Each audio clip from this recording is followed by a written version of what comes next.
하나님은 찬송받기에 합당하신 분입니다. 또 예수 그리스도도 찬송받기에 합당하신 분입니다. 성령 하나님도 마땅히 찬송받기에 합당하신 분입니다. 삼위일체 하나님이 우리를 통하여 영광 받으시고 또 우리 입을 통하여 찬양받기를 간절히 소망하시고 우리를 지으신 목적은 우리를 통해서 하나님께서 찬양받고자 하십니다. 이런 말씀이 있습니다. 저와 여러분들이 주님을 찬양하는 귀한 자가 되시길 바랍니다. 성경에 보면 하나님과 예수님은 찬양을 계속 많이 받으시지만 성령 하나님께서는 우리 속에 들어오셔서 내주하셔서 성령 하나님도 우리를 통해서 하나님을 찬양하는 것을 볼 수 있어요. 근데 보통 하나님을 찬양 스스로의 영광을 받으시지만 왜 그렇게 하느냐? 우리로 하여금 진정한 찬양이 무엇인지를 가르치는 교사, 돕는 분으로 우리와 함께 찬양을 하는 것입니다. 그래서 어린아이들이 교사들이 보면 이 교사들이 말하는 것은 또 부모가 얘기하는 것은 똑같이 따라한단 말이에요. 아이들이 뭐 따라하기처럼 그렇게 하는데 그렇게 가르치는 성령 하나님 가르치면서 우리로 하여금 함께 하나님이 이렇게 찬양하는 것이다 이렇게 말씀하는 것이.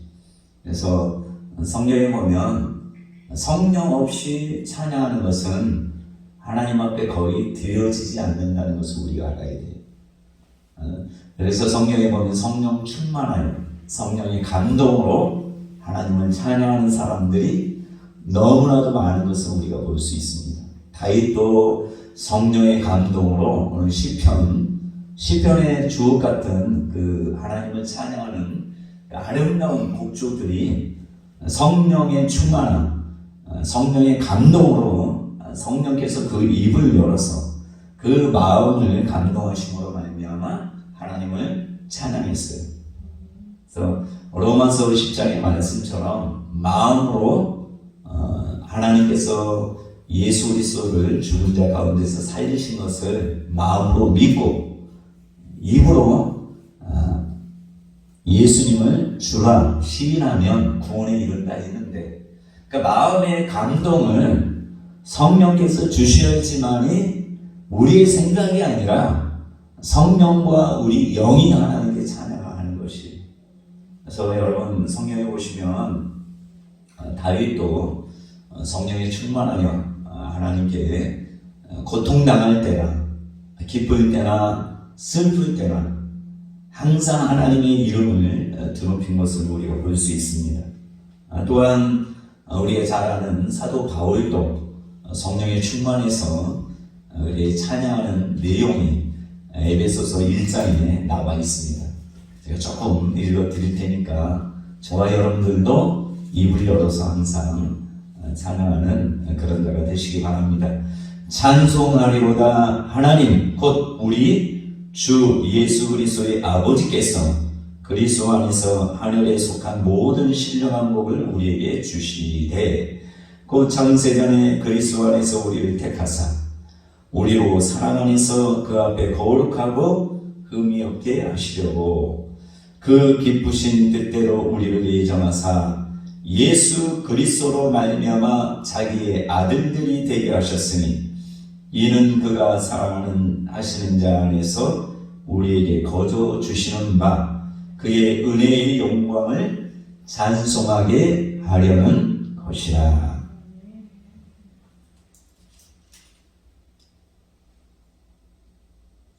14절에 보시면 또 쭉 이어져서 이는 우리 기업의 보증이 되사 그 얻으신 것을 속량하시고 그의 영광을 찬송하게 하려 하시니라.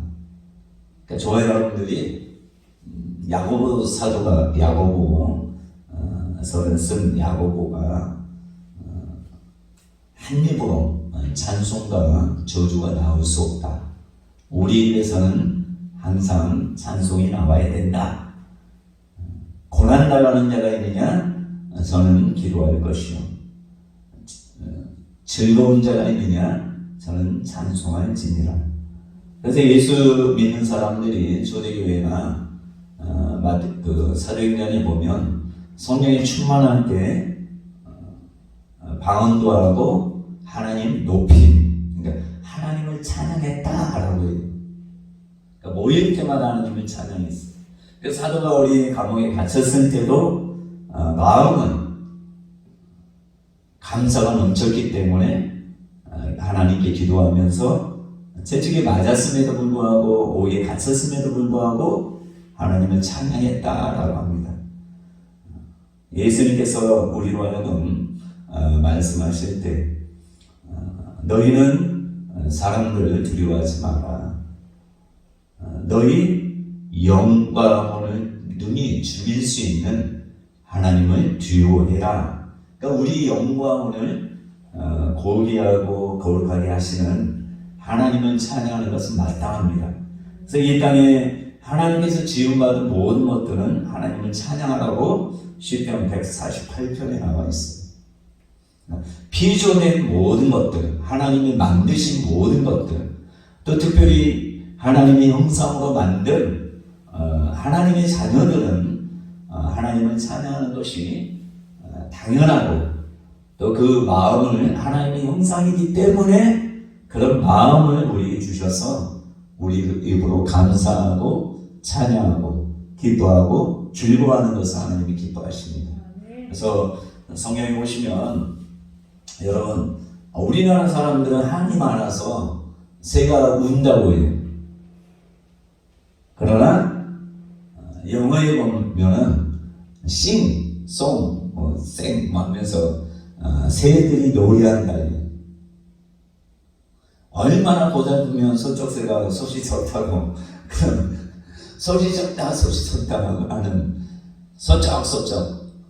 그게 이제 우리나라 사람 모든 것을 해석할 때 한이 많아가지고 억울하게 많아가지고 서쪽 새가 하나님께 찬양하는데 그 찬양 소리가 bus을 띄우는 나의 마음의 한탄을 얘기하는 그런 것이.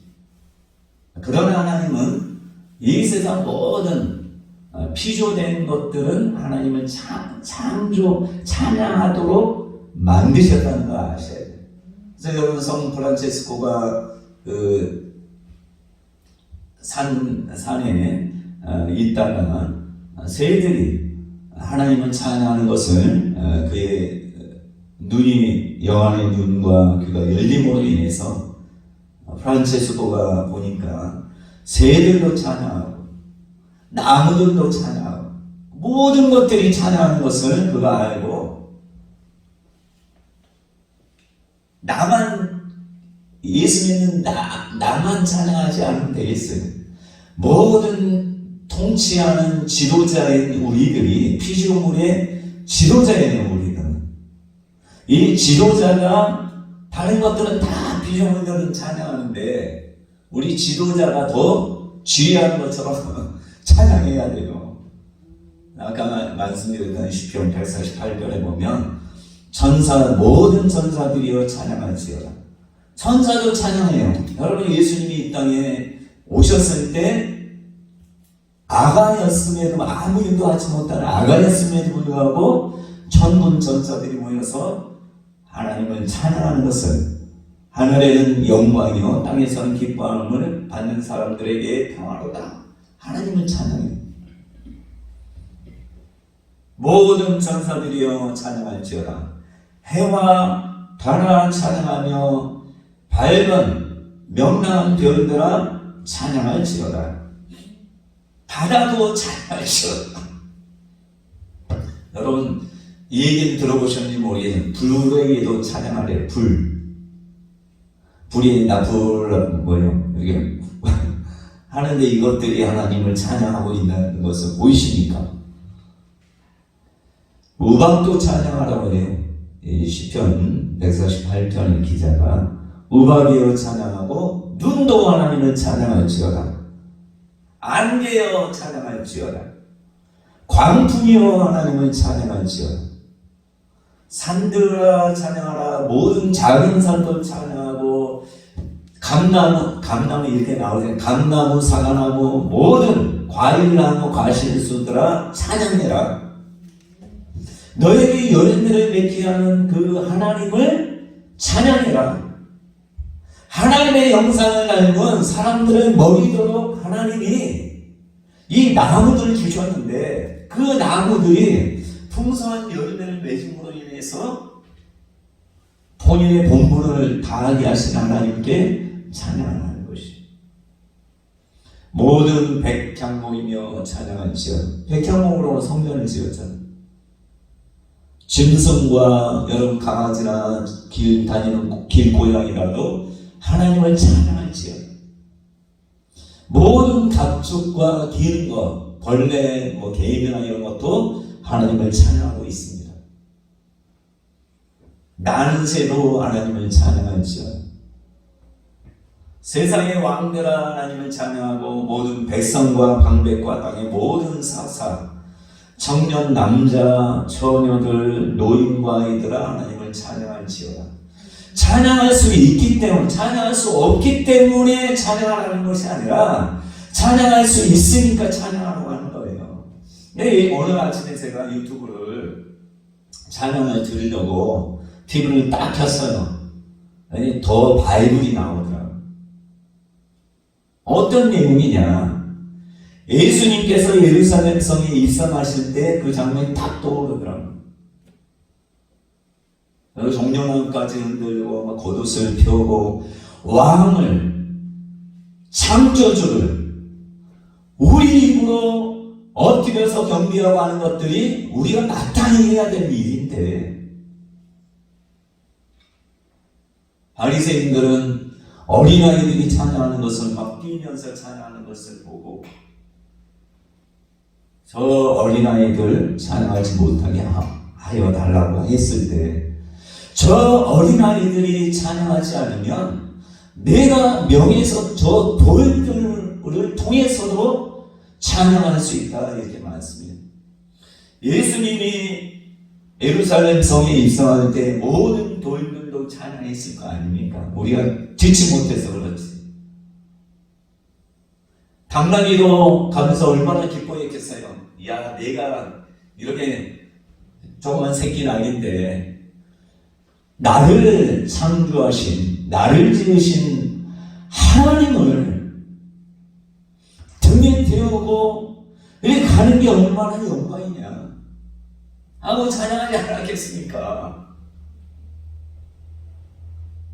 여러분, 우리는 기쁠 때만 찬양하는 것이 아니라 사도들이나 모든 자들이 마땅히 고난당하는 것, 핍박당하는 것, 마땅히 여기면서 하나님을 경배했다는 것을 우리가 알 수 있어요. 또 여러분, 사가랴나 이런 사가랴, 세례 요한의 아버지도 성령에 감동돼서 하나님을 찬양해요. 마리아도 성령에 감동돼서 하나님을 찬양하고, 엘리사벳도 복중에 태어나지도 않은 이 마리아 뱃속에 예수님이 계실 때, 올 때 어때요? 엘리사벳도 찬양하면서 그 안에 있는 세례 요한도 기뻐가지고 뛰놀았대요, 뱃속에서. 지금 보지도 못하고 듣지도 못하는데 성령의 충만함, 성령으로 충만하니까 듣지도 못하고 기도 없을 수 있어요. 기도 다 생겼겠네. 6개월 정도 됐으니까. 그 모든 옳은 것을 누가 알아요? 성령이 알면서 그 뱃속의 아이와의 찬양에 맞는 것입니다. 돌들이 귀가 있습니까? 입이 있습니까? 그러나 이들이 찬양한단 말이에요. 물소리도 시냇가도 찬양하고 모든 것들이 다 찬양이에요. 근데 우리 인간은 찬양하는 것이 당연하단 말이에요. 그래서 여러분 천국에 나중에 가시면 요한계시록 보면 다 찬양, 모든 것들이 다 하나님을 찬양해요. 12장로는 자기에게 씌어진 멸류관을 벗어서 엎드려서 어린 양과 하나님을 찬양해요. 찬양하는 시간이 기쁘고 즐거운 것이 우리가 마땅히 해야 될 일이에요. 돈 드는 게 아니잖아요. 저는 음악 점수 항상 80점 넘는데 필기는 잘하는데 실기만 맨날 떨려가지고 막 떨려 엄청 떨려요. 그래서 필기는 항상 체육이든지 뭐든지 실기만 하면 거의 60, 70점.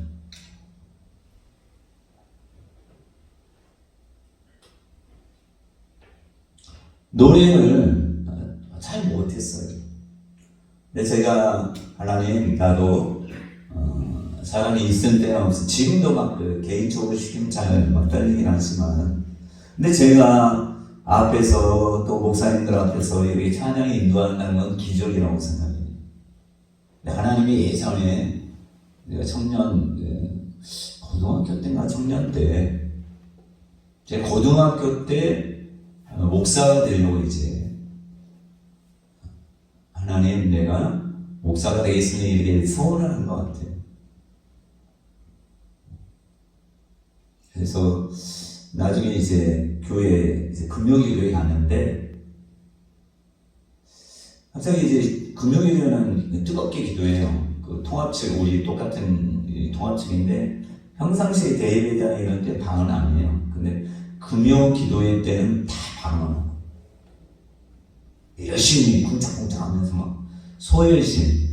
그러니까 큰 예배당이 아니고 조그만 이 정도보다 조금 큰 그 소예배실에서 응암교회 권사님 아시잖아요. 응암교회 거기 소예배실 아니잖아요. 거기에서 뜨겁게 찬양하고 왔는데 갑자기 찬양하는데 성령께서 내 목소리를 확 끌어올리더라고요. 그러면서 하이톤이 이렇게 나오는 거예요. 그때 처음 경험했어요. 근데 몇 주 전에 제가 찬양 인도하는데 겨자씨 교회에서 인도하는데